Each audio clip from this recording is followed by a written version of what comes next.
तो जब सब कुछ खुल गया तो आखिर सचिवालय क्यों नहीं, और वो भी खासकर आम लोगों के लिए। इधर सीएम त्रिवेंद्र सिंह रावत ने नवरात्र के मौके पर राज्य की 3 महिलाओं को राज्य मंत्री का दर्जा दिया। पहली महिला है 3 तलाक के खिलाफ सुप्रीम कोर्ट तक संघर्ष करने वाली काशीपुर निवासी सायरा बानो को महिला आयोग में उपाध्यक्ष प्रथम का दायित्व सौंपा गया है। उन्होंने इसी 10 अक्टूबर को बीजेपी ज्वाइन की थी।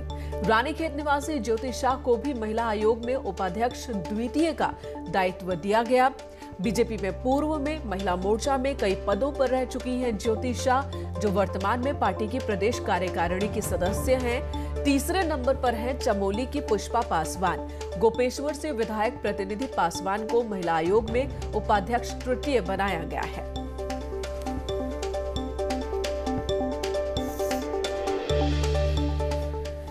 इधर सीएम त्रिवेंद्र सिंह रावत आज दिल्ली दौरे पर जाएंगे। कोरोना काल के बाद सीएम का ये पहला दौरा है। दिल्ली में सीएम केंद्रीय मंत्री प्रकाश जावड़ेकर, नितिन गडकरी से मुलाकात करेंगे।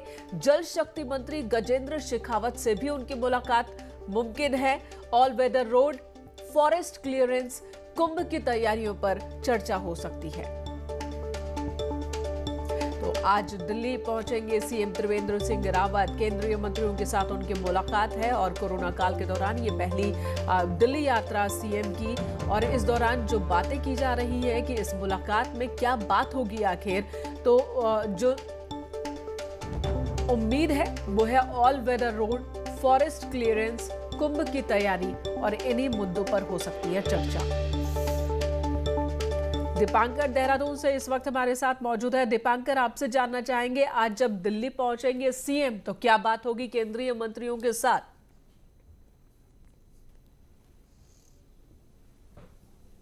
बिल्कुल, इनका खास बात यह है कि कोरोना जब शुरू हुआ था मार्च में और उसके बाद अब अक्टूबर, लगभग 7 महीने का वक्त बीता है और अब मुख्यमंत्री त्रिवेंद्र सिंह रावत का यह पहला दिल्ली दौरा है।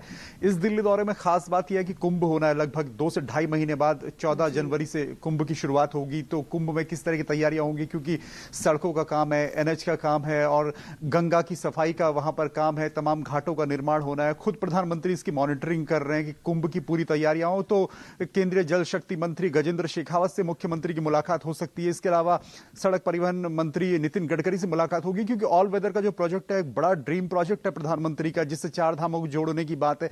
तो उसमें किस तरीके से प्रगति हुई है, कहां पर रुकावटें आ रही है, कहां पर बजट की दिक्कत है या क्या और किया जा सकता है बेहतर, इसको लेकर नितिन गडकरी से बातचीत होगी। इसके अलावा वन मंत्री प्रकाश जावड़ेकर से खास बात यह कि पिछली जो बैठक हुई थी ऑल वेदर रोड को लेकर, उसमें एक मुख्य मुद्दा यह उठा था कि फॉरेस्ट क्लियरेंसेस की वजह से तमाम जगहों पर सड़कों का निर्माण रुका हुआ है। तो उस कंस्ट्रक्शन को कैसे और आगे बढ़ाया जाए, फॉरेस्ट क्लियरेंसेस जल्दी से जल्दी मिले भारत सरकार की तरफ से।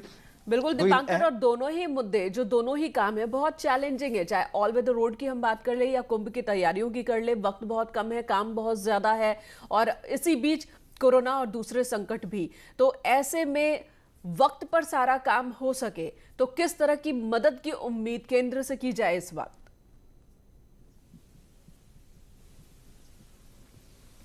मदद की उम्मीद खास तौर पे यह कि प्रधानमंत्री नरेंद्र मोदी ने चाहे ऑल वेदर रोड की समीक्षा की हो या फिर उन्होंने केदारनाथ की समीक्षा की हो या फिर कुंभ को लेकर तैयारियों को निर्देश दिए हो, सभी पे प्रधानमंत्री की डायरेक्ट नजर है। केंद्र के सारे बड़े प्रोजेक्ट्स हैं जो खुद उत्तराखंड के न सिर्फ बल्कि प्रधानमंत्री नरेंद्र मोदी खुद इनकी मॉनिटरिंग कर रहे हैं। तो यानी केंद्र की तरफ से प्रधानमंत्री ने आश्वासन दिया राज्य सरकार को कि हमारी तरफ से आपको पूरा सहयोग मिलेगा।